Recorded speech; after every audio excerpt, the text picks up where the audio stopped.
সম্মানিত ভিউয়ার্স, আসসালামু আলাইকুম রহমতুল্লাহ। এই মুহূর্তে আপনারা যে ভিডিওটি দেখতে পাচ্ছেন এটি হচ্ছে রিয়াজুল জান্নাহ। হাজী সাহেবেরা রিয়াজুল জান্নায় প্রবেশের জন্য লাইন ধরে এগিয়ে যাচ্ছে।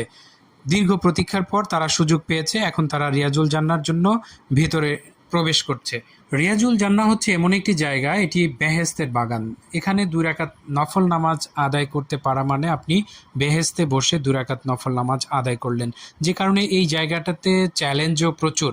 আগে এই জায়গাটা উন্মুক্ত ছিল, যে কেউ যে কোনো সময় এই জায়গায় প্রবেশ করতে পারতো, কিন্তু এখন এই জায়গাটি আটকে রেখেছে। আপনারা দেখতে পাচ্ছেন আটকানো।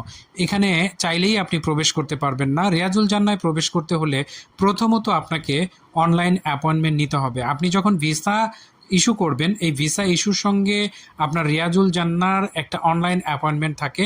এটা আমরা যখন হাজী সাহেবদের জন্য ভিসা ইস্যু করি তখন এই অনলাইন অ্যাপয়েন্টমেন্টটা শিডিউলটা আমরা নিয়ে থাকি। কবে কখন কোন সময় তিনি প্রবেশ করবেন সেটা অনলাইনে নেওয়া হয়। 2 নম্বর বিষয় সেটি হচ্ছে আপনি কোনো অবস্থাতেই আপনার নির্ধারিত সময়ের চাইতে পরে যাবেন না। আপনি মিনিমাম আধা ঘন্টা আগে সেখানে উপস্থিত থাকবেন, কারণ আপনি যদি এই শিডিউল মিস করে ফেলেন আপনি কোনো অবস্থাতেই আর ঢুকতে পারবেন না। এই জন্য আপনার টাইম শিডিউল সম্পর্কে সচেতন হতে হবে এবং নির্দিষ্ট টাইমে আপনাকে সেখানে পৌঁছাতে হবে। 3 নম্বর যে বিষয়টি সেটি হচ্ছে এই জায়গাতে প্রবেশ করার সময় লম্বা সময় লাইনে দাঁড়িয়ে থাকতে হয় এবং অনেকেই আছে তারা অজু না করেই সেখানে ঢুকে পড়েন। পরে কিন্তু অজু করার কোনো সুযোগ আপনি পাবেন না। এই জন্য আপনাকে এখানে লাইনে ঢোকার আগে অবশ্যই অজু করে যেতে হবে এবং আপনাকে একটা প্রিপারেশন রাখতে হবে। 1 থেকে 2 ঘন্টা সময় লেগে যেতে পারে। এই সময়টা যেন আপনার অজু থাকে, সেই জন্য আপনি সার্বিক প্রস্তুতি নিয়ে সেখানে ঢুকবেন। 4 নম্বর যে বিষয়টি সেটি হচ্ছে আপনি যখন সেখানে ঢুকবেন, ঢোকার সময় আপনি চেষ্টা করবেন বাম দিকে থেকে প্রবেশ করার জন্য, বাম দিকে ঘেঁষে আপনি যাওয়ার জন্য। কারণ নবী করিম সাল্লাল্লাহু আলাইহি সাল্লামের রওজা মোবারকটা আপনি বাম দিকেই পেয়ে যাবেন।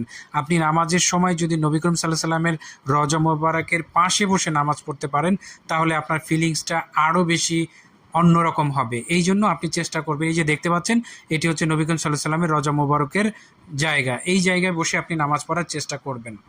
আর 5 নম্বর যে বিষয়টি আপনি অবশ্যই খেয়াল রাখবেন সেটি হচ্ছে আপনি যখন নামাজ পড়বেন যেন অন্য কারো নামাজে বিঘ্ন না ঘটে এবং আপনি চেষ্টা করবেন সুন্দর করে 2 রাকাত নফল নামাজ আদায় হয়ে গেলে আপনি অন্যদের জন্য জায়গা করে দেবেন, সুযোগ করে দেবেন। অনেকে আছেন যারা একাধিকবার নামাজ পড়তে চায় বা অন্যকে সুযোগ দিতে চায় না, এটি আসলে ঠিক না।